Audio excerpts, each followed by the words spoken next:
Katakan,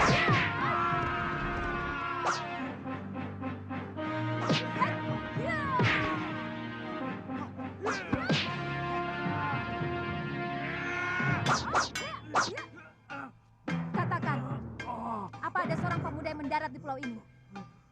Katakan, ayo cepat katakan. Sontoloyo. Kalau kamu tidak mau jawab, kupatahkan satu demi satu tulang-tulangmu. Ayo jawab. Gombal bodol. Katakan. Iya. Tabib muda itu dimasukkan di penjara di bawah tanah. Di mana? Di balik bukit itu, Neng. Ada sebuah rumah. Pulau ini tidak terlampau besar untuk aku mencarimu atau membunuhmu. Kalau ternyata omonganmu itu bohong. Benar, Neng. Saya tidak bohong. Saya tidak bohong.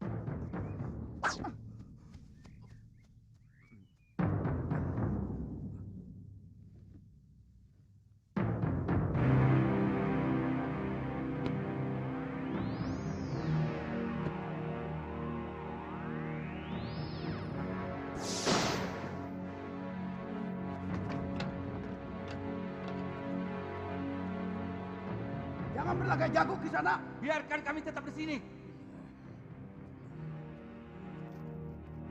Hei, di sini jauh lebih aman daripada di luar. Selamatkan saja dirimu sendiri.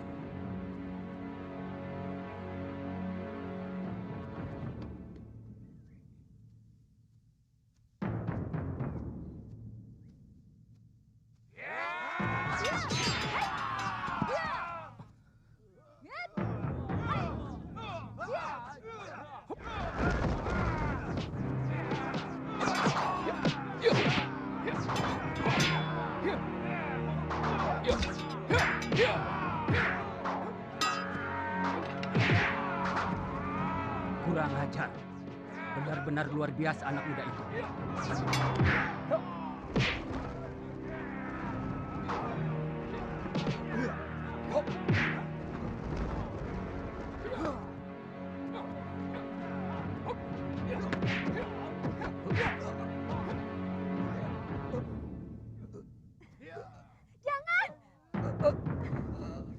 Jangan bunuh kakek saya. Kasihanilah dia. Saya bersedia menjadi budak Kisanak. Kalau Kisanak mau mengampuni kakek saya. Baik. Kalian semua saya ampuni. Tapi mulai sekarang, kamilah yang menguasai pulau ini. Kami? Kami dari perguruan Sugalu. Aku Putri Empu Mahsyura. Dan dia adalah murid utamanya. Satu yang ingin kutanyakan pada kalian. Aku mencari ibuku. Yang telah dibuang dengan hukum yang semena-mena. Oleh Bresdayu.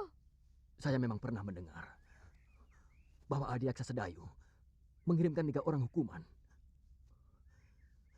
Tapi sampai sekarang belum pernah tiba di pulau. Mungkin kapalnya terserang badai. Karena bulan-bulan ini memang musim barat. Perintahkan seluruh rakyat Tuan untuk mencari orang yang terdampar di pulau ini. Baik, Dewi. Sisir seluruh pantai. Bebaskan semua orang yang dipenjara bawah tanah. Maaf Kisanak. Mereka manusia-manusia bejat. Sangat bejat. Mereka pasti akan membuat onar kalau dibebaskan. Itu tanggung jawab saya.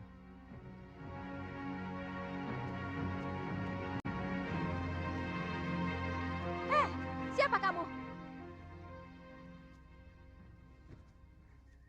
Dia cucuku Dewi. Saya tidak tanya kamu. Nama saya Kaliana Tantri. Cucu kakek Kalapati. Dia yang telah menyelamatkan saya dari keroyokan ular dan kalajengking di penjara bawah tanah. Jangan coba-coba menggoda kekasihku. Aku bisa melakukan kekejaman yang lebih dari kakekmu.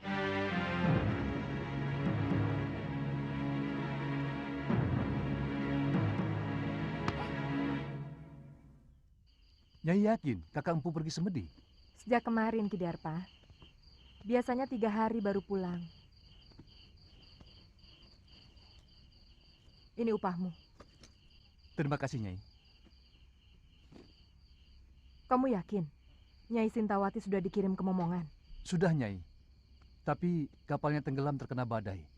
Jurumudinya selamat bisa mencapai ujung genting dan melaporkan kepada saya. Jangan-jangan Jangan khawatir, Nyai.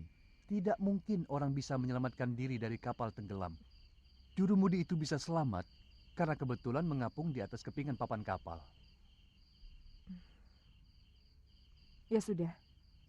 Baik.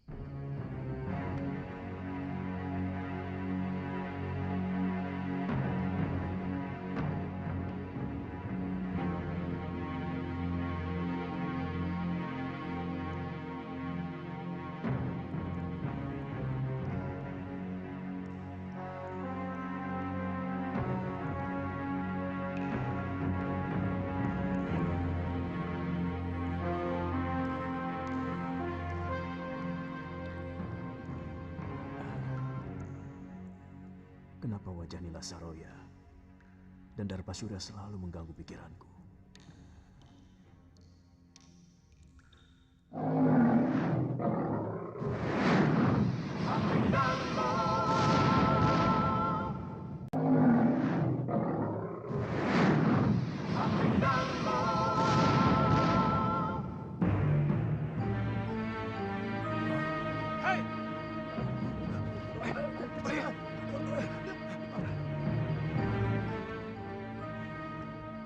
Ada apa? Maaf, Nyai. Kami kira maling yang mau menyusup ke dalam balai pusaka. Apakah tingkah laku saya seperti maling? Maafkan saya, Nyai. Kakang Mahasyura menyuruh saya untuk membersihkan bilik pusaka Padepokan sebelum berangkat bersemedi. Dan sekarang saya baru sempat.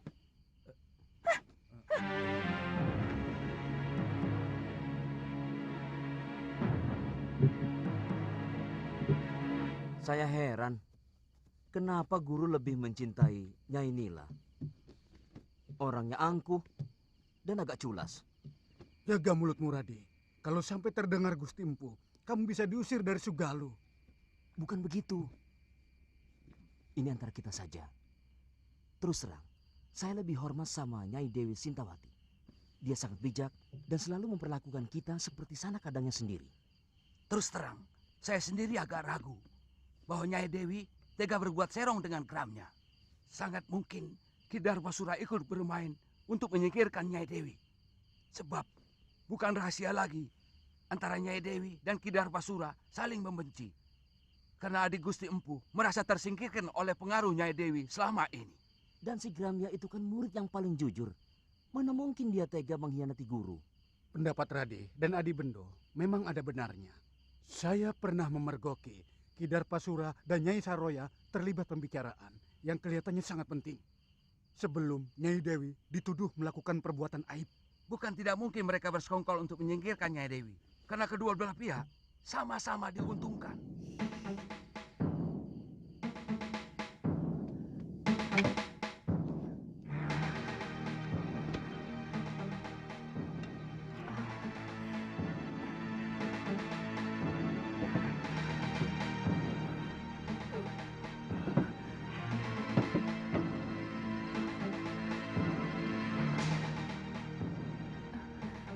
Dasyandriya.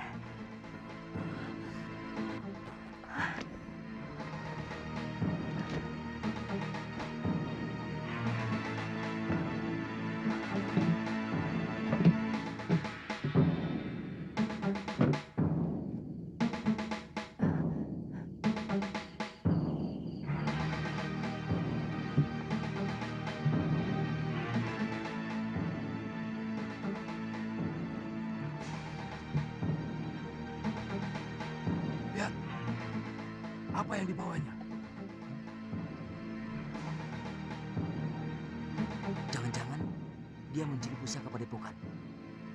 Itu tanggung jawab kita. Apalagi Gusti Empu sedang semedi. Ini, Ada apa lagi? Maaf Nyai, rumah pusaka ini tanggung jawab kami. Apa yang Nyai bawa? Bukan urusan kalian. Kami bisa digantung. kalau ada selembar benang pun yang hilang dari bilik pusaka itu. Maaf, berikan kepada kami buntelan itu, Nyai.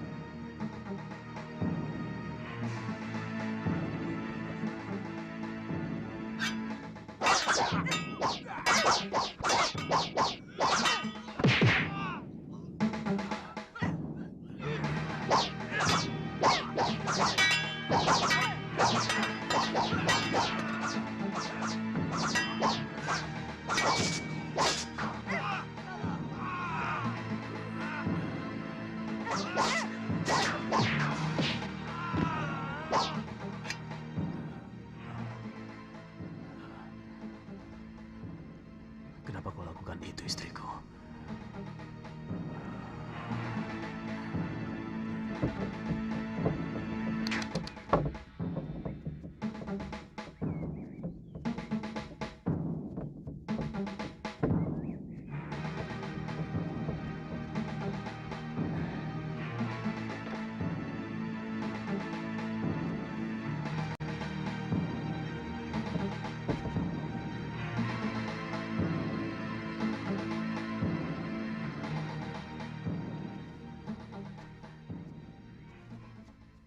Maaf, agak terlambat. Saya harus menangani orang-orang yang Nyai bantai semalam. Terpaksa saya lakukan, Ki. Mereka mau menghalangi saya. Kita berangkat sekarang? Rencana Nyai sudah benar-benar mantap.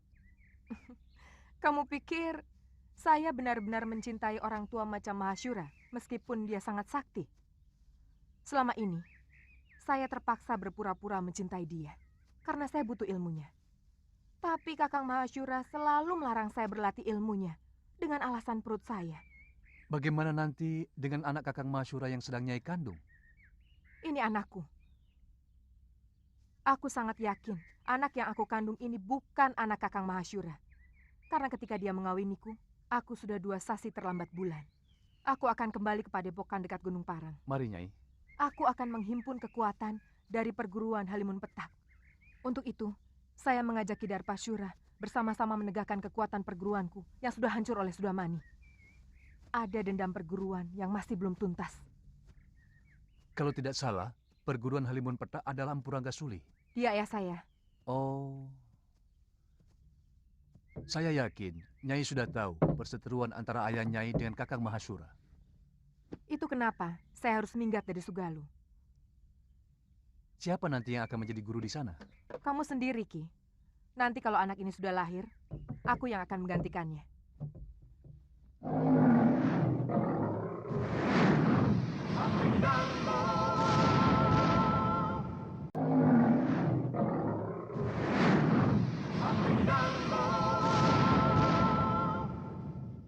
Sangat janggal kalau sebuah negara tidak memiliki raja.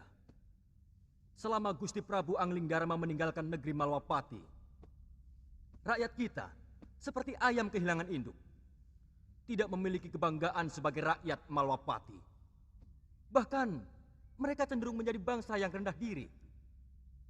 Lalu, maumu apa, Prabaswara? Mestinya Gusti Patih sudah harus mengambil keputusan. Keputusan? Iya, terus terang. Kesetiaan Gusti Prabu Anglingdarma kepada negeri Malwapati mulai saya ragukan. Mungkin karena beliau hanya sebatas mantu dari Gusti Sepuh. Sebenarnya Gusti Patih jauh lebih berhak untuk menjadi raja. Karena kalau saja tidak ada sayembara memperebutkan mendiang Gusti Dewi Setiawati, maka Gustilah yang seharusnya menjadi raja.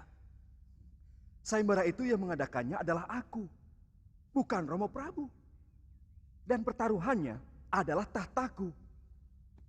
Di samping adik kandungku yang sangat kucintai, Dinda Setiawati. Sesudah Gusti Dewi meninggal tanpa anak, apakah hak tahta kerajaan Malwapati ini juga masih dimiliki Prabu Anglingdarma? Atau sebenarnya sudah batal? Terus terang, kami tidak pernah berpikir sampai hal itu. Saya tetap rela adik Prabu memegang tampuk kekuasaan. Meskipun Dinda Setiawati telah tiada. Ini menyangkut tanggung jawab beliau, Gusti Patih. Sungguh sangat berbeda. Seorang pewaris asli dan seorang yang hanya menerima pemberian. Jangan menggoyah keyakinanku, Katiwanda. Janji seorang satria itu pantang mencela-mencela. Pagi kuning, siang merah, malam hijau. Gusti akan membiarkan negeri ini semakin kerdil tanpa kemajuan setapak pun. Karena tidak adanya raja.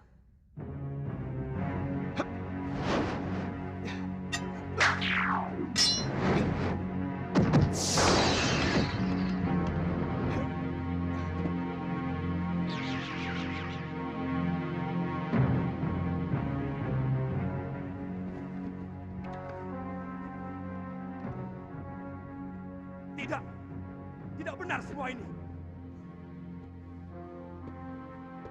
Siapa kamu?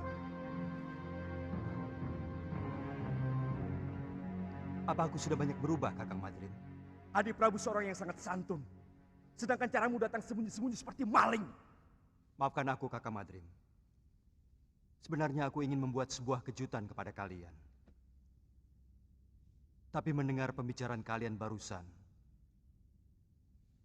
membuat aku kurang bernafsu. Maaf, aku masih menyaksikan kebenaranmu sebagai Prabu Angling Dharma. Apakah kamu sanggup meyakinkan aku bahwa kamu adalah rajaku?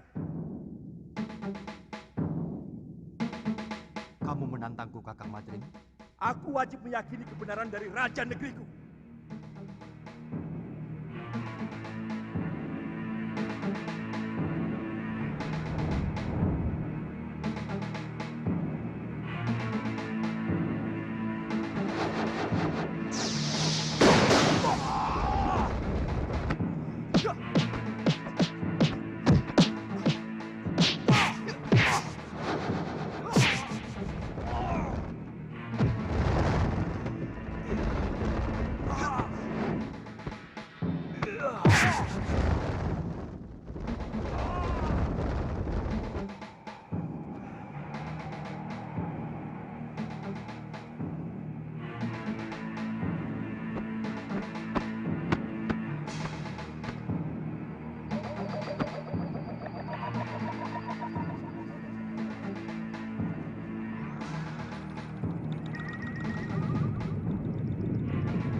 Hamba percaya.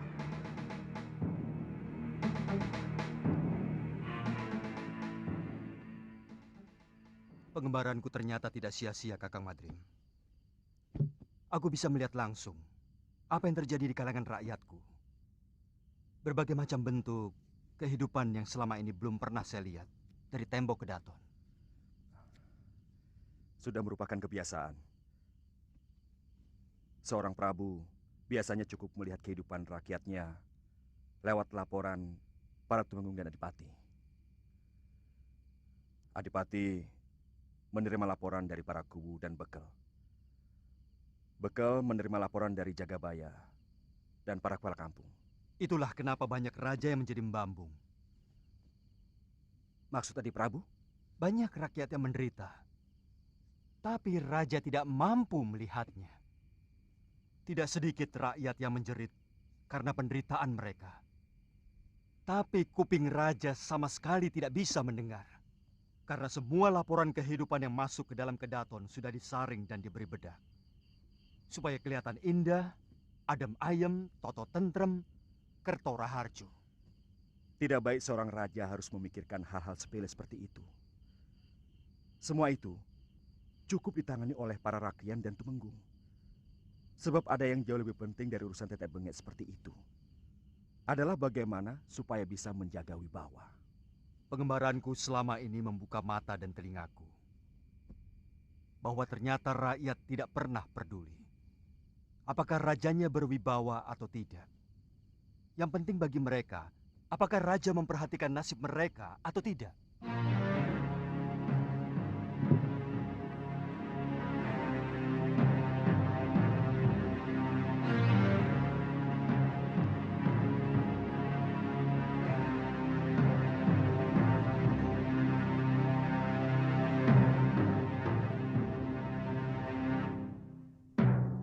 Semua kitab pusaka terbaik ciptaanku dicuri. Aku yakin ada orang lama perguruan Sugalu yang mempengaruhi istriku.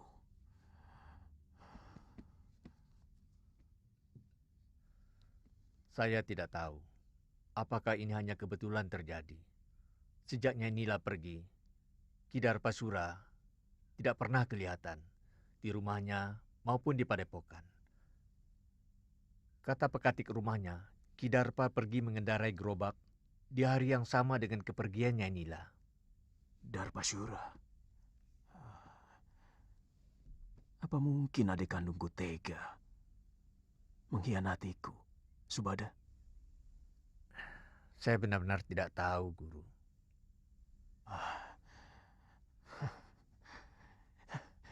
Siapapun boleh meninggalkan padepokan Sugalu ini. Tapi tidak dengan cara buruk seperti ini.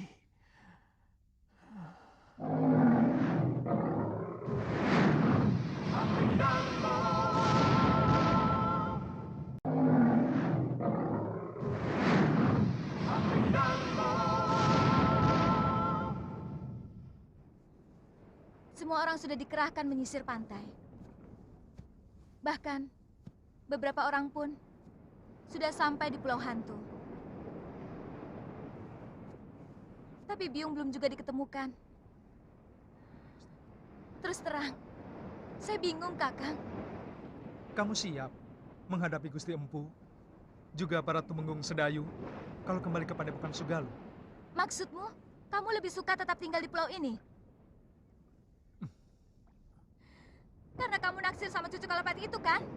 Lu, jangan keungkit itu lagi. Aku sudah katakan semuanya kepadamu. Tantri hanyalah teman biasa. Apakah aku harus bersikap kasar kepada orang yang pernah menolongku? Tidak perlu kasar, tapi perlu ada jarak. Selama ini, kesannya Kakang terlalu memberi kesempatan pada gadis centil itu. Kakang memang senang, kan? Galuh, jangan. Senang? Hah? Galuh, jangan Geli. Galuh, jangan Geli. Kakang, tunggu. Kakang, jawab dulu pertanyaanku. Ayo, ngaku saja, benar kan? Kakang, ayo. Dinda Prabu, baru beberapa hari di sini. Sebenarnya akan lebih baik kalau Dinda pergi setelah melakukan pasemuan agung dengan segenap pamong. Terus terang, hampir seluruh rakyat Malawapati masih berkabung. Pertama karena kematian Dinda Setiawati. Dan kedua, karena kepergian Adi Prabu sendiri. Kakang Madrim, masih ada beberapa persoalan yang belum aku selesaikan. Aku akan segera kembali kalau semua persoalan sudah bisa dibereskan. Jaga baik-baik negeri ini, Kakang. Dan perintahkan rakyat menghentikan perkabungan. Karena aku masih dalam keadaan selamat. Baik, Dinda Prabu.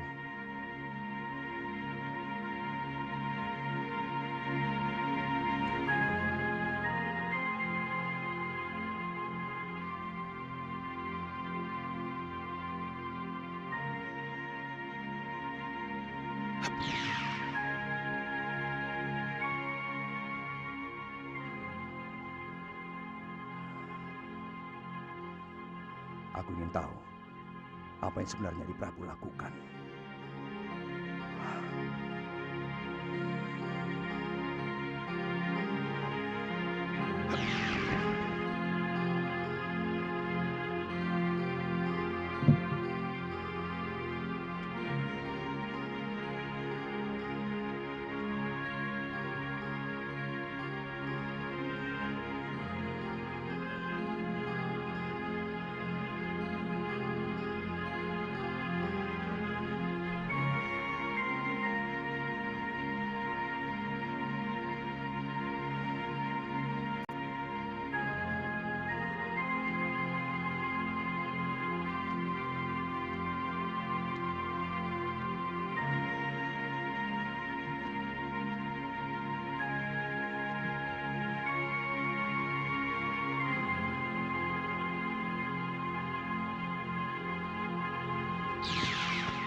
Gusti Prabu.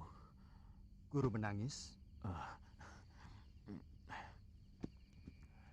Mana Nini Saroya?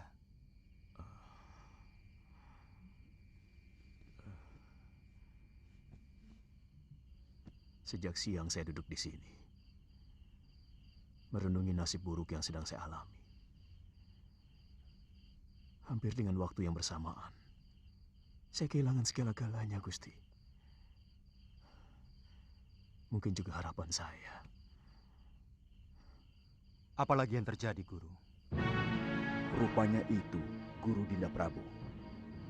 Terus terang, hati kecil saya tidak percaya bahwa Sintawati melakukan aib yang menjijikan itu. Tapi Guru tidak berusaha melakukan apapun? Sejak itu hati saya selalu gelisah. Saya selalu dikejar perasaan bersalah. Lalu saya melakukan semedi memohon petunjuk kepada Sang Pencipta. Apa yang harus saya lakukan? Ternyata hal yang tidak pernah saya duga sama sekali memukul batin saya lebih berat lagi, Gusti. Nila Saroya minggat setelah mencuri beberapa kitab perguruan Sugalu.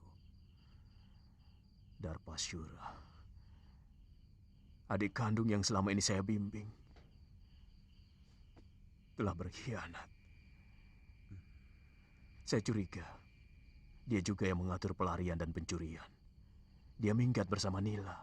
Saya ikut berbela-sungkawa, Guru. Soal kitab tidak terlalu mengganggu pikiran saya.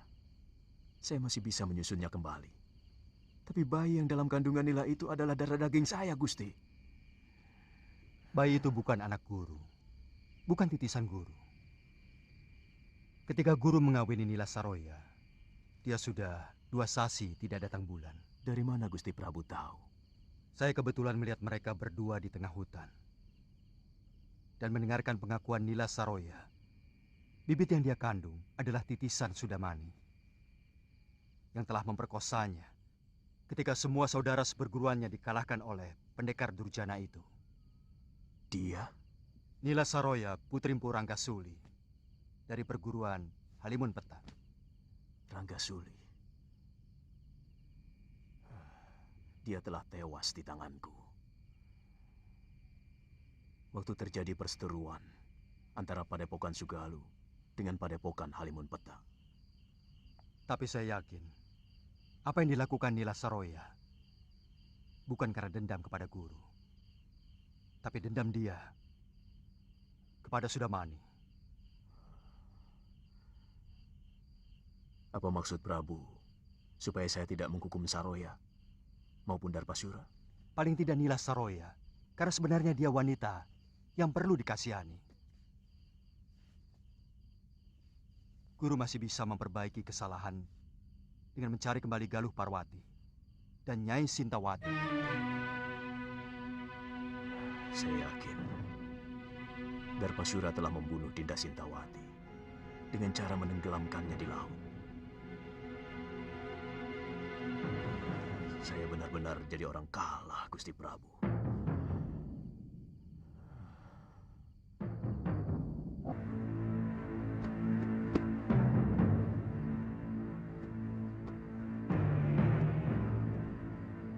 Bagaimana kalau Guru tidak mau menerima kita? Kita mengembara. Mungkin ke negeri Malwapati. Karena dari dulu Gusti Prabu Anglingdarma pernah menjanjikan mau mengajak saya ke sana.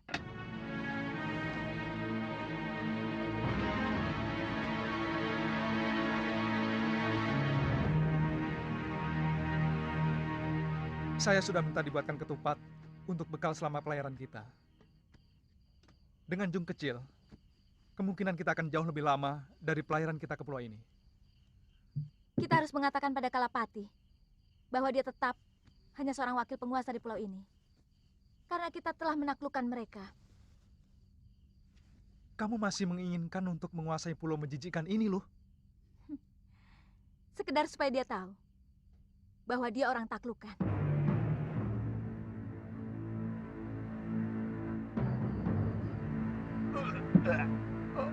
Pokoknya kakek harus menahan Seliwa di sini.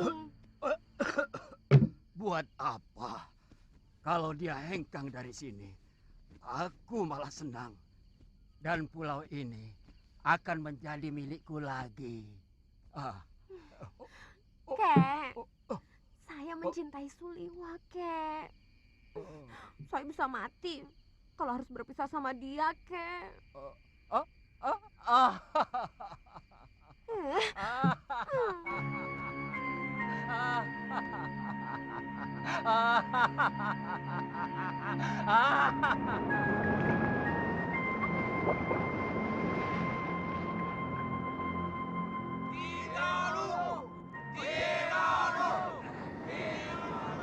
Kakang, Talapati masih belum kelihatan.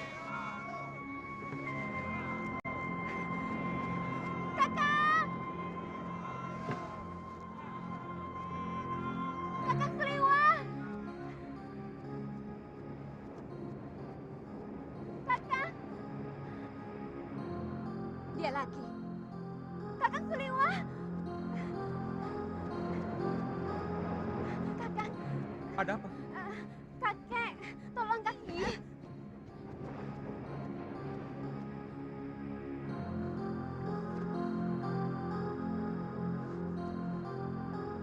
Kenapa kakek? Dia tiba-tiba pingsan. Tolong, Kakang. Pingsan? Sebentar ya. Loh? Apa? Sana, tolong kakek si centil itu. Jangan begitu.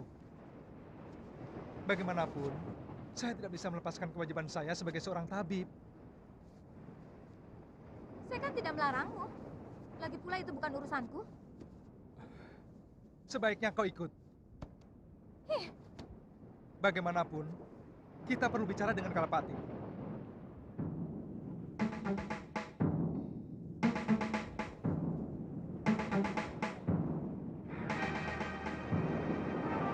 Hah, di mana dia? Di rumah.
Racun, cepat ambilkan air.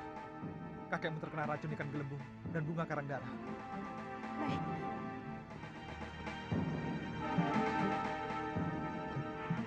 Masih bisa diselamatkan, Kakang?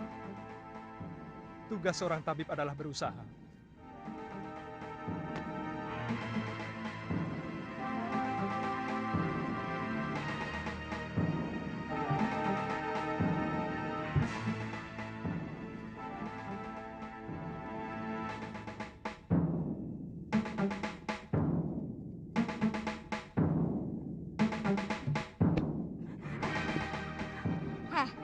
Kenapa kamu tampak senang melihat kakekmu yang sekarang itu? Jangan-jangan kamu sendiri yang meracuninya. Kenapa Nini bicara begitu? Kalau saya mengharapkan kematian kakek, buat apa saya minta tolong sama Kakang Suliwa?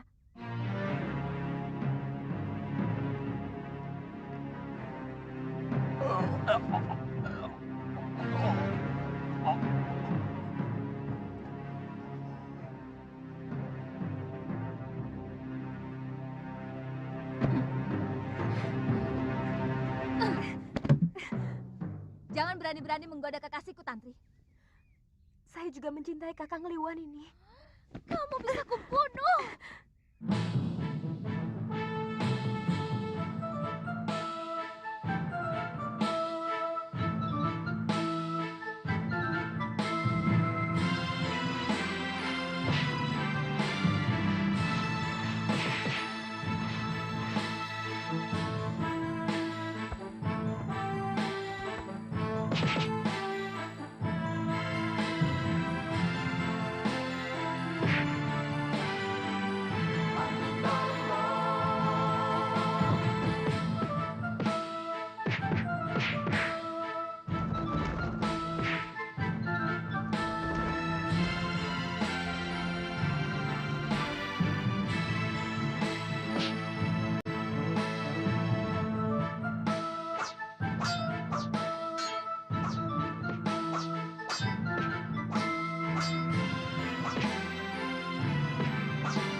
Thank you.